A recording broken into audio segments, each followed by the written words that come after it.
युद्ध खत्म हुआ। खून से लथपथ जमीन पर कर्ण लेटा था। उसकी आंखों में आंसू नहीं थे, सिर्फ एक गहरी पीड़ा थी। वह सोच रहा था जीवन भर दान दिया, पर क्या कभी किसी ने उसे सच्चा प्यार दिया? तभी उसे बचपन की एक घटना याद आई। वह दिन था जब कर्ण पहली बार अपनी मां कुंती से मिला था। कुंती ने रोते हुए कहा, बेटा, मैं तुम्हारी मां हूं, पर तुम्हें छोड़ दिया था। कर्ण ने उसे गले लगाया और कहा, मां, आपने मुझे जन्म दिया, दान दिया, यही मेरे लिए काफी है। उसी दिन उसने ठान लिया, मैं दुनिया को सिखाऊंगा कि दान ही सबसे बड़ा धर्म है। एक दिन कर्ण गंगा के किनारे ध्यान में बैठा था।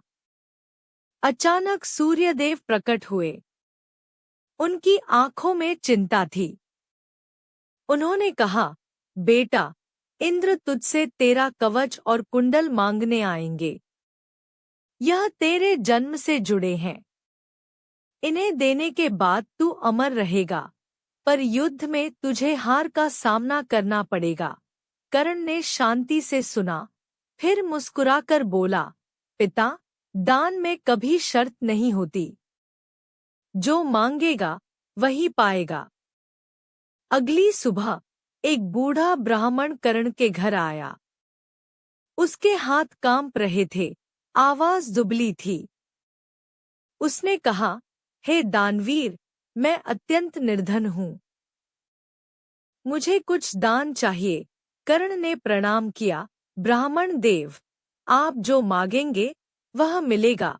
ब्राह्मण ने आंखें नीची कर कहा, मैं तुम्हारा कवच और कुंडल मांगता हूँ। कर्ण चौंका। यह तो वही चीजें थी जिनकी चेतावनी सूर्यदेव ने दी थी। उसने ब्राह्मण के चेहरे को गौर से देखा। चमकती आंखें, असीम तेज, यह कोई साधारण ब्राह्मण नहीं था। कर्ण को पता चल गया कि यह इंद्र है। पर उसने मन में कहा, चाहे कोई भी हो, मेरा वचन तो मेरा वचन है। कर्ण ने तलवार निकाली। पहले उसने अपने कवच को चीरा। रक्त बहने लगा। उसने दर्द को दबाते हुए मुस्कुराने की कोशिश की।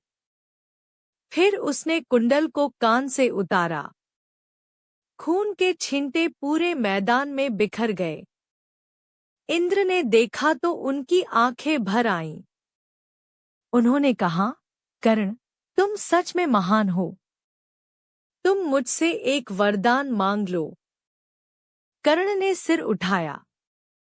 रक्तबीज सा शरीर झुका हुआ था, पर आत्मा अडिग थी। उसने कहा, देवराज, मुझे एक ही वर चाहिए कि मृत्यु के समय मैं मां कुंती के हाथों जल प्राप्त करूं। इंद्र चकित हुए। यह तो अति साधारण वर है।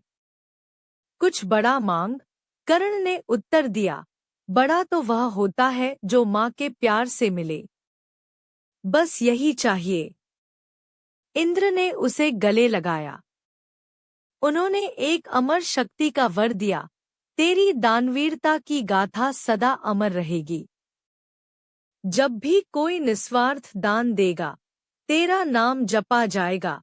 फिर वे अंतर्ध्यान हो गए। कर्ण ने खून से सने हाथों से सूर्य को प्रणाम किया। वही कर्ण जिसने कवच और कुंडल खो दिए थे, युद्ध में अर्जुन के बाणों से पराजित हुआ। जब वह मर रहा था, तब कुंती दौड़ी आई। उसने उसे अपनी गोद में लिया और जल का घूंट पिलाया। कर्ण की आंखों में शांति थी। उसने फुसफुसाकर कहा, मां, आपने मेरी अंतिम इच्छा पूरी की। दोस्तों, यह कहानी हमें सिखाती है, दान का असली मोल उस वस्तु के मूल्य से नहीं, बल्कि देने वाले के त्याग से मापा जाता है।